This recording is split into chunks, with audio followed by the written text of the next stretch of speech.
Hey everyone, Alex Wilson from the DBT Download again.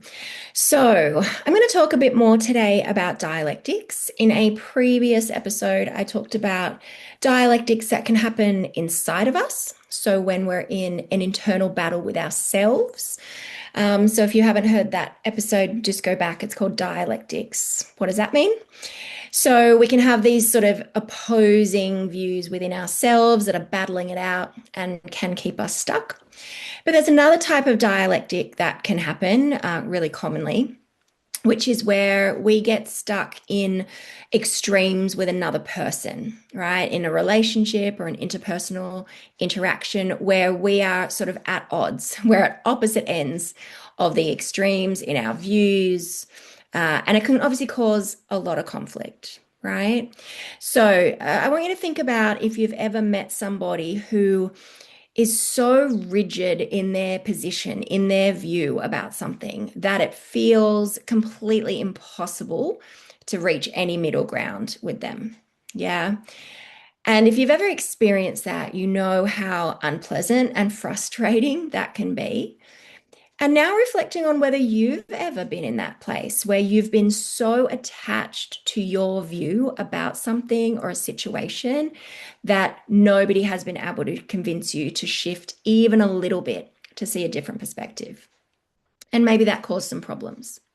So this can happen between people. So we're at opposite ends of something and when we're unable to find any middle ground. Now, this is frustrating. It causes a lot of conflict in relationships. But the other thing that can happen is that it really keeps us closed off to new information and new possibilities.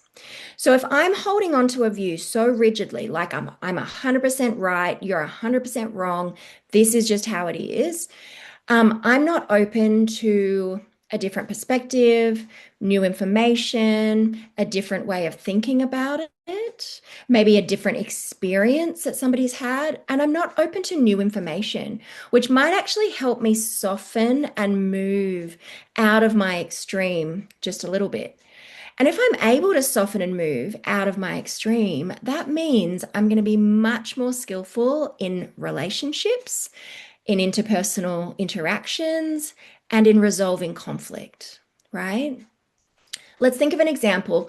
Let's say I have a conflict with a friend, and let's say I feel incredibly hurt. Let's say they didn't, reply to a text message, um, you know, and it took them a couple of days to reply.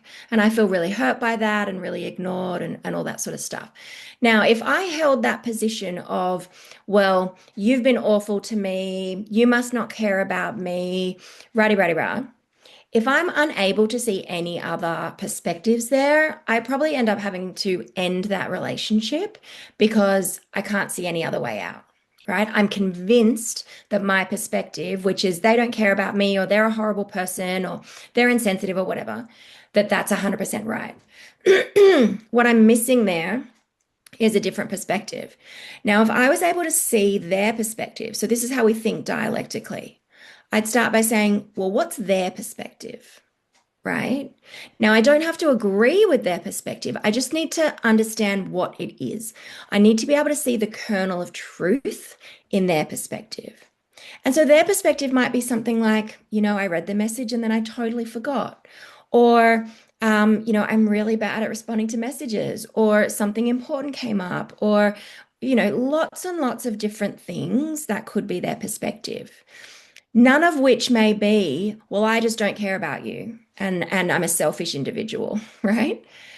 So if I can see their perspective, I don't have to agree to it, but it allows me to move in slightly from my held position. And I might consider some new information. It might open up a conversation where we can talk about, is there a middle ground here? Where clearly for me, replying to messages feels important, but clearly for them, there's some other things that get in the way of that. What's a middle ground way forward, right? Again, it doesn't have to be smack bang in the middle between the two, but just some gray area. This allows us to have relationships with people because people are complex and there's lots of different factors going on that often have nothing to do with us. So, this can really help in our black and white view of people and in other situations. And again, when conflict arises, so this might be really relevant for you in your workplace, in your relationships, or other areas where you find you have quite a strong, extreme reaction to things. This kind of dialectic work can really help. So those steps are, first of all, what's the other side? What's the kernel of truth in the other side? And how could I move in just a fraction to try to find some more gray area options for moving forward? Now, we may also need to use some validation skills and some other interpersonal effectiveness skills, which I'll talk about in another episode. But this is a great place to start at helping to just soften those extreme reactions. All right, I hope that's helpful. See you next time. Bye.